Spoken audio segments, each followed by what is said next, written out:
Nature de la question sur la nationalité congolaise d'origine de père et de mère, telle que soulevée par l'honorable Ntingi Pouloulou. Je voudrais d'abord faire une remarque préliminaire sur le fait que l'ampleur de notre réforme, de notre projet de réforme, a été restreinte par les contraintes constitutionnelles, notamment l'article 219 qui interdit toute révision constitutionnelle pendant l'état de siège ou l'état d'urgence. Nous aurions voulu, comme d'ailleurs le président de la République s'y était engagé dans cette salle, ramener l'élection du président de la République de 1 tour à 2 tours de scrutin majoritaire. Nous aurions voulu modifier le périmètre de la décentralisation pour permettre pour la première fois d'avoir la tenue effective des élections locales. Mais hélas, nous n'avons pas abordé ces questions pour la raison suivante, qu'il nous est, dans les contextes actuels, impossible d'envisager une révision de la Constitution pour autoriser telle modification législative. La question, cependant soulevée, de Congolais de père et de mère, qui, tout en étant hors périmètre de la présente réforme, mérite d'être rencontrée dans les éléments de réponse que voici. L'honorable Ntingi a exhibé pour fonder sa proposition la loi numéro 84-001 du 20 janvier 1984 portant organisation de l'élection du président du mouvement populaire de la Révolution. Mais honorable Ntingi a omis volontairement de nous présenter la Constitution sous l'empire de laquelle la loi de 1984 a été prise. Car, il le sait très bien, qu'en réalité, sur le plan du droit, il s'agit de 2 ordres juridiques différents et de 2 régimes différents et distincts en ce qui concerne l'éligibilité du président de la République.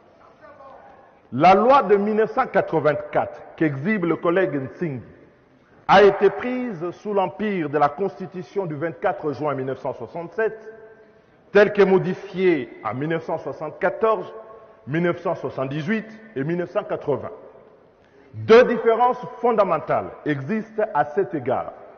La première tient à la nature de ce régime de parti unique, le MPR, où le contrôle des constitutionnalités n'était pas formellement consacré. J'espère que ce n'est pas vers ce type de régime que le collègue Ntingi Pouloulou souhaite ramener la plénière de notre Assemblée. Ce n'était pas un état de droit, mais un état légal. La loi y était souveraine, affranchie de toute contrainte constitutionnelle de fond. Une loi prise dans un tel ordre juridique ne peut devenir la source de notre loi. Aujourd'hui, sous l'empire de la Constitution du 18 février 2006, qui est fondée sur une autre aspiration telle que le père fondateur de l'état de droit dans notre pays, j'ai cité Patrice Emery Lumumba, l'avait proclamé dans son discours d'investiture du 23 juin 1960. La deuxième différence fondamentale tient à l'écriture de la Constitution. Le Constituant de 1967 n'a pas constitutionnalisé les conditions d'éligibilité du président de la République. Si bien que l'article 38 de la loi électorale, de la Constitution à l'époque, laissait à la loi électorale la mission de fixer pleinement les conditions d'éligibilité. À l'inverse, la Constitution du 18 février 2006, quant à elle, a constitutionnalisé les conditions d'éligibilité du président de la République. En effet, l'article 72 de la Constitution, au point 1 à 3, a fixé les conditions d'éligibilité du président de la République et a laissé à la loi électorale les autres cas d'exclusion et non pas d'éligibilité. Et concernant la nationalité, l'article 72-1 de la Constitution en vigueur exige la nationalité congolaise d'origine, définie au demeurant par l'article 10 de la même Constitution. Avant 2004, le Congolais d'origine était celui qui avait 2 parents congolais d'origine. Depuis 2006, la nationalité congolaise d'origine est acquise soit par le père, soit par la mère. Or, il existe en droit un principe sacro-saint, ubilex non distinguit, non debemus. Je traduis, là où la loi n'a pas distingué, il ne nous revient pas de distinguer.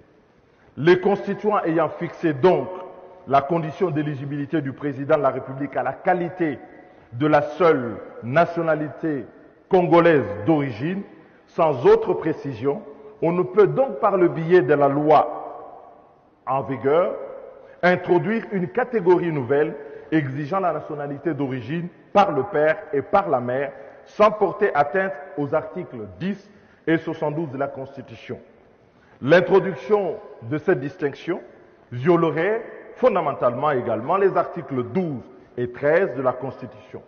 C'est pourquoi d'ailleurs, honorable Nzingi, l'article 103 que vous voulez ainsi modifier depuis 2006 ne fait que reproduire intégralement à la lettre les alinéas 1er et 3 de l'article 72 de la Constitution et n'ajoute que 2 conditions d'exclusion qui sont liées au niveau des diplômes et à la qualité d'électeur pour pouvoir être candidat président de la République.